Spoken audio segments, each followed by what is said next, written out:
So you know when the part we see Raditz showing up? Yeah, he might get what he wanted after all. Hey guys, MasakoX here. We are returning to an idea that on paper doesn't seem all that remarkable.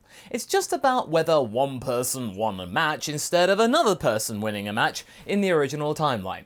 However, the interesting part of this discussion regarding this scenario is that the aftermath of this particular little fracas is potentially very detrimental for the people of Earth, as it concerns the battle in the 21st World Martial Arts Tournament between Chun, Master Roshi in disguise, and a younger Goku, who was being tested as part of his training in the Turtle School Academy, or camp, or whatever you want to call it. So this question that I wish to pose to you today is as follows. What if Goku defeated Roshi instead of the other way around? If this had happened during a typical training session, let's say, with Roshi and Goku, it might not have been so bad, the outcome. But the purpose of this exercise in this tournament for Roshi, dressed up as another guy, was to get Goku to understand the importance of never settling, never standing still, and always anticipating that there is something or someone out there that is stronger than you, and that you need to always be on the ball for the day they arrive, to take all that you love away from you, or to challenge you to become the superior person. Now, this worked wonders in the original version, but here, Goku resorted to dirty tricks and never learnt the lesson that Roshi had crafted so masterfully. This has had Goku go down a very slippery slope, to which now he is pretty much at the end of. After discovering he was invincible, seemingly so, and then being bested by Mercenary Tao and Ten Shinhan, Goku has now become one of those guys who basically thinks that everyone else is out to get him, very paranoid, and that nobody plays fair, and that he alone is the true meaning of strength with a supposedly valid cause. Who does that remind you of? In the last part, Goku had had enough.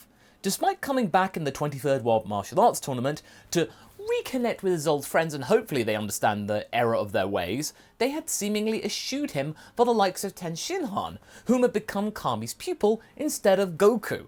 Now after the whole dealing with Piccolo Jr., Goku had just simply turned his back on the crew, saying that if Piccolo causes trouble, he will assume that Ten Shinhan is to blame and come after him first.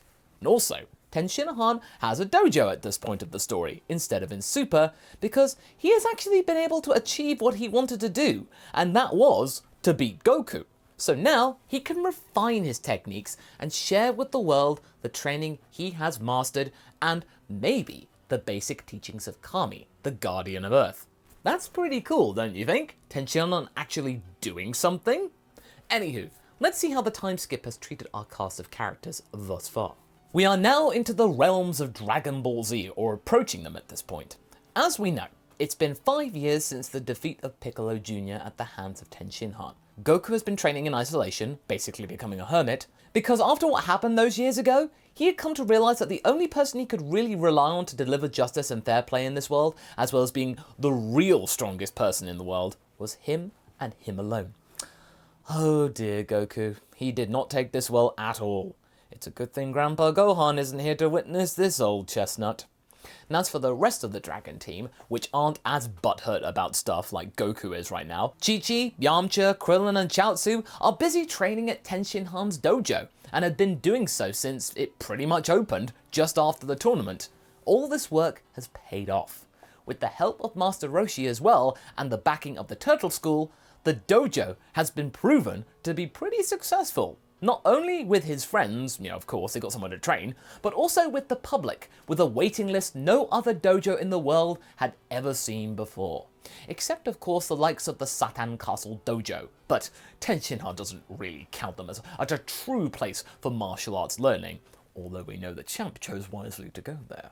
Now, when it came to setting up the curriculum for this locale, Ten Shinhan had managed to convince Kami that training his pure-hearted friends can really benefit them greatly in the long run in various ways. When faced with maybe a potential future threat to Earth, they would be ready for anything. They need it. King Piccolo and his son were pretty much the worst that the planet itself could throw at them, but you never know. Tenshinhan's not one of those people that can rest easy and assume that all the problems are over forever. Master Roshi taught him that. However, as you may have noticed, not everyone has joined these guys at the dojo so readily. You see, Krillin and Bulma haven't entirely given up on Goku. They remember that their friend from the days that they first journeyed together, before the whole fight with Jackie Chun, that was something that they really need to find again. A kind and fun-loving guy. They want to try and bring that soul back to the fore, instead of this arrogant jerk that he's become. The two of them have been trying to visit him in his hermit house in the forest, Krillin being able to sense Goku's energy. And as much as Goku acts like he's not all that cared about the whole situation at all at large, he deeply appreciates them visiting. At least Krillin's grateful for what he did for him back then. They try not to talk about any topics that could make Goku upset perhaps, especially those regarding Tenshinhan or Piccolo. And instead, they're remembering the good old days, fending off Pilaf and the early days of the Turtle School. Those were good times. Naturally at this point, Goku and Krillin even have a little bit of a sparring session, and both of them are pretty strong. Krillin notices that despite Goku being on his own in the forest instead of training with the others, he has not lost any of his natural talent. You may say to yourself, and understandably so, that Goku should be weaker without the training that he did with Kami in the original timeline. But at this point, I think, during the 5-year time skip, training and hunting are pretty much the only things he really does nowadays. Every single day is the same thing, and he can now perfect it and increase its efficacy, and thusly he is able to seek bigger challenges within the forest. Also, Goku still has his big ego. He knows to himself that he is strong, and so therefore he lives up to it. Even though his fighting style may be less refined than it used to be, he is still pretty formidable when fighting, just so you know. But unfortunately, these two get kinda carried away. Bulma is telling them to cool their jets or else they'll destroy Goku's nice house, aka a cave, to which they do, laughing off their exuberance.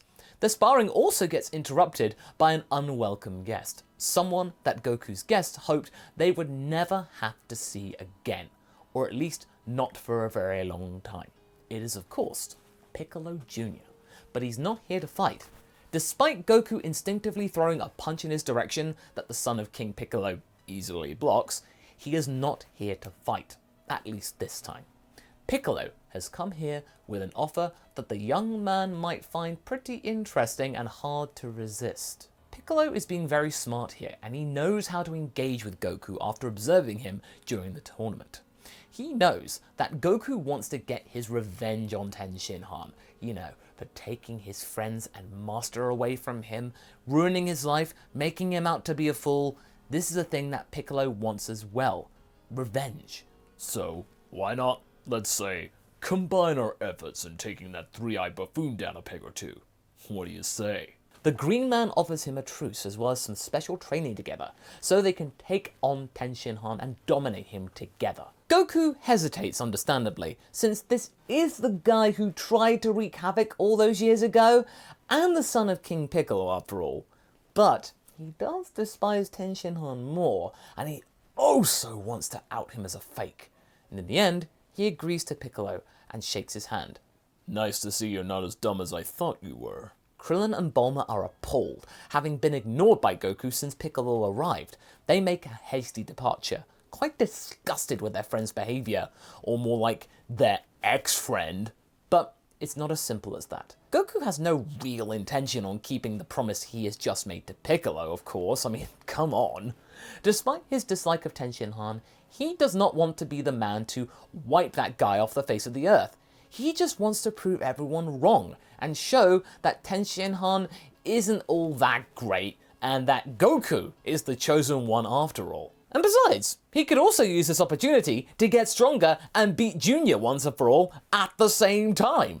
As far as he's concerned right now, this is an absolute win. The two then spend some time together training as well as understanding their strengths and weaknesses. Goku was initially able to ignore Piccolo's musings, but over the weeks that follow, he is surprised to find out that their underlying good natures and intentions are actually making them form something like a bond. They both are outcasts. both of them don't seem to quite fit in with the rest of the world. The pair of them have an immense hatred towards Tenshinhan as well as also having a certain disdain for Kami. Resentment even. They are not friends per se, but they start to see virtues within each other's personalities. However, their training regime then gets interrupted by a very real menace, something that Tenshinhan was right to anticipate. The Saiyan Raditz has arrived on Earth and is ready to chew out his brother for not getting on with the job that he was sent here to do. Once he then discovers Goku and Piccolo training, Raditz reveals who he is, as well as Goku's true identity as a Saiyan. He is of course the brother of Raditz, Kakarot. Now originally, Goku's in denial with the whole thing. This can't be true. He's a human who just happens to have a tail. There are animals that live here that can walk and talk. He can't be all that weird, right? After seeing Raditz's tail, he starts to put two and two together.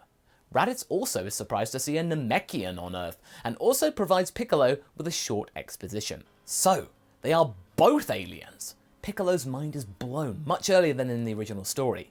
He, Kami, and King Piccolo weren't earthbound demons, but these supposed Namekians. There may be a world out there with more of them. Finally, he can try and piece together his true persona, but these Saiyans or something don't need to know that.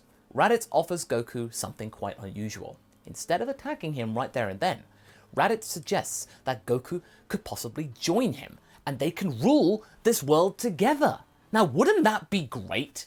He could get to rule over everyone here. Now, you might be thinking that Goku would take this offer, understandably, but he doesn't. Despite Goku being more selfish and bitter here than in the original timeline, he is still not a bad guy. He doesn't want to see Earth in peril. Piccolo is still dreaming about world domination though, but deep inside, he is also concerned about the planet's overall safety and fate. And so, they decide to face off against Raditz right now. But ultimately, Raditz is able to deal a fatal wound to Piccolo, who reveals to Goku that his demise will also affect Kami, and also render Earth's Dragon Balls useless. The world is no longer protected by the ultimate reset button. Raditz is curious, and he then asks Goku what these supposed Dragon Balls are, and he does get his answer. Although he doesn't want to admit it, Goku is pretty distressed about Piccolo's passing, and makes a very noble decision to save Earth from further turmoil. He offers to join Raditz if he leaves Earth alone. You've grown soft, brother, but that can be fixed with time. Alright, I don't really care about this rock anyway. Now there are no wish-granting balls to be had. And if anyone asks, that Namekian did it to himself. Now Vegeta congratulates Raditz for not being entirely useless. Now when he asks about the planet in question, Raditz decides to lie a little bit and says, oh, it's nothing special, not worth their time.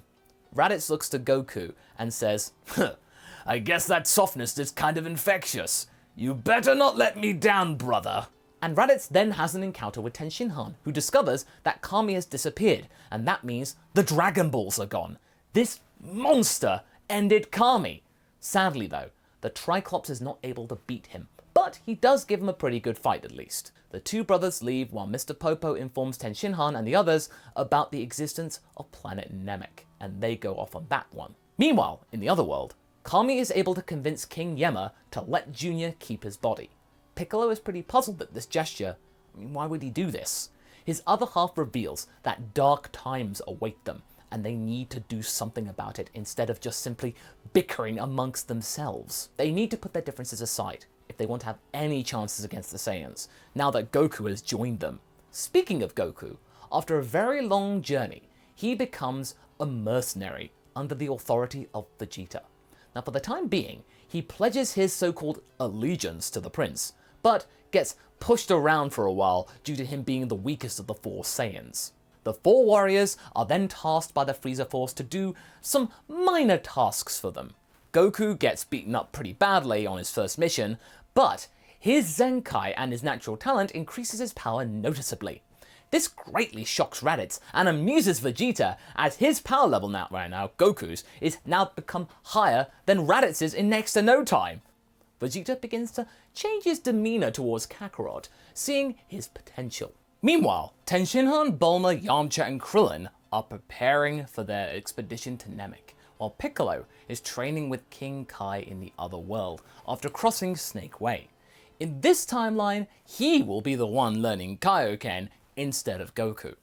Back in the Frieza Force though, and one of their many bases, Raditz casually mentions something about the Dragon Balls, that he nearly got the chance to use them, which makes Vegeta curious. Goku confirms that they were connected to the two, as they called it, Namekians, but they are now gone since the two Namekians are gone as well.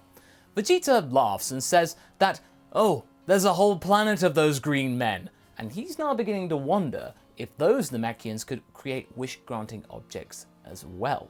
If they could, Vegeta would know what to do with them now. But to do that, they would need to ask Frieza for permission. And so, Vegeta will lead the expedition to Namek to confirm if there are more Dragon Balls. And if not, they could just take the planet. Goku also knows that he can't allow either Vegeta or that Lord Frieza to get the other Dragon Balls if they exist. He is now, Goku, a spy inside the enemy force. And that's where we're going to be leaving things for right now. So what do you guys think? Do you feel that this twist is something that Goku would actually do? What else do you think will happen with Piccolo and Kami in the other world? Leave a comment below and let's get this discussion going. And I shall see you in the next video. Catch you later!